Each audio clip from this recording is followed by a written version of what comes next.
ที่สุดฝึกอบรมเวียกงานกฎกาให้ผู้รับผิดชอบเวียกงานกฎกากระทรวงวัฒนธรรมและการท่องเที่ยวเพื่อสร้างความเข้มแข็งทางด้านความรู้เกี่ยวกับหลักการรูปการเนื้อในบาทเก้าการดำเนินการกฎกาให้สามารถเคลื่อนไหวเวียกงานกฎกาอย่างมีประสิทธิภาพซึ่งว่าสุดฝึกอบรมดังกล่าวได้จัดขึ้นในวันที่19 กุมภาพันธ์ 2026โดยการเป็นประธานของท่านนางสวนสวรรค์วิญญาเกตรัฐมนตรีกระทรวงวัฒนธรรมและการท่องเที่ยว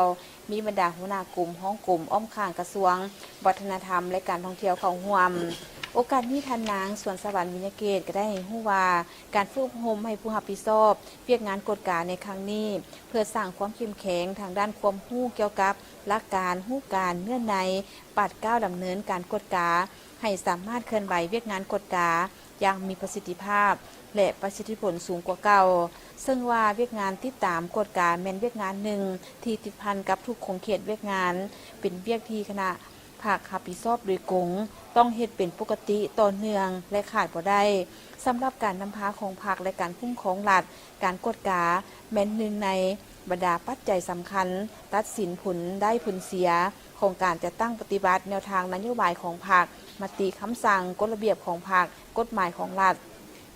และเป็นเครื่องมือที่สำคัญอันหนึ่งเพื่อแก้ไขปัญหาต่างๆให้โรงเรียนในการพัวพันอยู่ภายในภาคองค์การจัดตั้งรัฐซึ่งภาคเฮาย้ำใดก็ยั่งยืนว่าเวียกงานกฎกาเป็นหนึ่งในพลังบทบาทและแบบแผนการนำพาที่สำคัญของภาค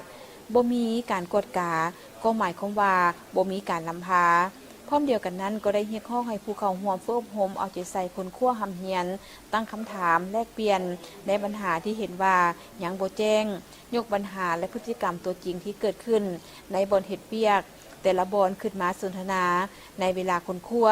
เพื่อสร้างความเข้าใจให้ลึกซึ้งเกี่ยวกับทฤษฎีหลักการและขั้นตอนของการกฎกาให้แน่นค้นคว้าวิธีการจะตั้งปฏิบัติการกฎกาที่สอดคล้องกับสภาพตัวจริงเพื่อแก้ไขปัญหาที่เป็นจุดคงข้างผ่านมาเช่นการกฎกาซักซ่าแก่ยาวกฎกาหลายครั้งมาตรการต่างๆหลังจากกฎกาแล้วก็จะตั้งปฏิบัติยากและอื่นพร้อมทั้งให้นำเอาเนื้อในบทเรียนที่ได้เรียนรู้ในครั้งนี้ไปจะตั้งพันขยายทางด้านทฤษฎีและพฤติกรรมเขาในการจะตั้งปฏิบัติเวียกงานกฎกาที่ตนรับผิดชอบให้สอดคล้องกับสภาพตัวจริงเพื่อแก้ไขปัญหาที่เป็นจุดคงข้างผ่านมาสุดฝึกอบรมในครั้งนี้ผู้เข้าร่วมได้เรียนรู้เวียกงานกฎกาภาคทางด้านทฤษฎีในหลายหัวข้อสำคัญเป็นต้นแม่นความรู้พื้นฐานเกี่ยวกับเวียกงานกฎกาภาคเวียกงานติดตามกฎกาพิสูจน์ในเวียกงานกฎกาภาคและบางปัญหาพื้นฐานเกี่ยวกับจิตศาสตร์ในเวียกงานกฎกาพร้อมทั้งถามตอบแก้ไขข้อข้องใจ